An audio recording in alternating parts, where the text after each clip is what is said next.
खजाने की खोज। एक गांव में एक रामलाल नाम का एक किसान अपनी पत्नी और 4 लड़कों के साथ रहता था।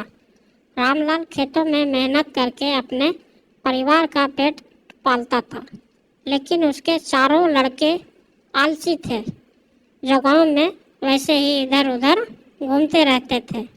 एक दिन रामलाल ने अपनी पत्नी से कहा कि अभी मैं तो खेतों में काम कर रहा हूँ, लेकिन मेरे बाद इन लड़कों का क्या होगा?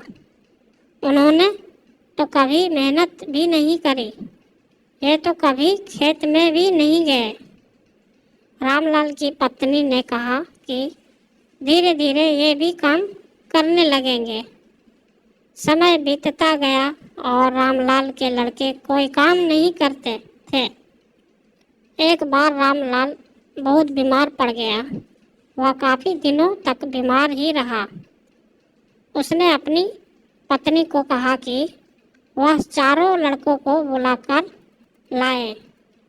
उसकी पत्नी चारों लड़कों को बुलाकर लाई। रामलाल ने कहा, लगता है कि अब मैं ज़्यादा दिनों तक जिंदा नहीं रहूँगा। रामलाल को चिंता थी कि उसके जाने के बाद उसके बेटों का क्या होगा। इसलिए उसने कहा, बेटो, मैंने अपने जीवन में जो भी कुछ कमाया है वह खजाना अपने खेतों के नीचे दबा रखा है। मेरे बाद तुम उसमें से खजाना निकालकर आपस में बांट लेना।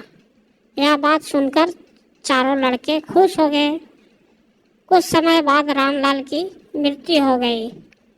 रामलाल की मृत्यु के कुछ दिनों बाद उसके लड़के खेत में दबा खजाना निकालने गए।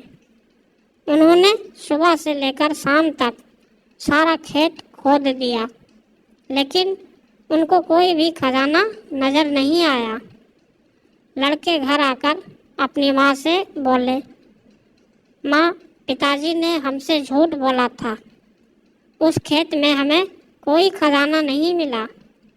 उसकी माँ ने बताया कि तुम्हारे पिताजी ने जीवन में यही घर और खेत ही कमाया है, लेकिन अब तुमने खेत खोद ही दिया है तो उसमें बीज बो दो।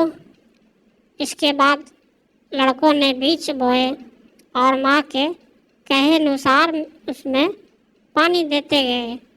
कुछ समय बाद फसल पककर तैयार हो गई, जिसको बेचकर लड़कों को अच्छा मुनाफा हुआ, जिसे लेकर वह अपनी माँ के पास पहुँचे।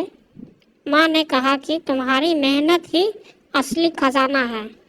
यही तुम्हारे पिताजी तुमको समझाना चाहते थे। सीख, हमें आलस्य को त्याग कर मेहनत करना चाहिए।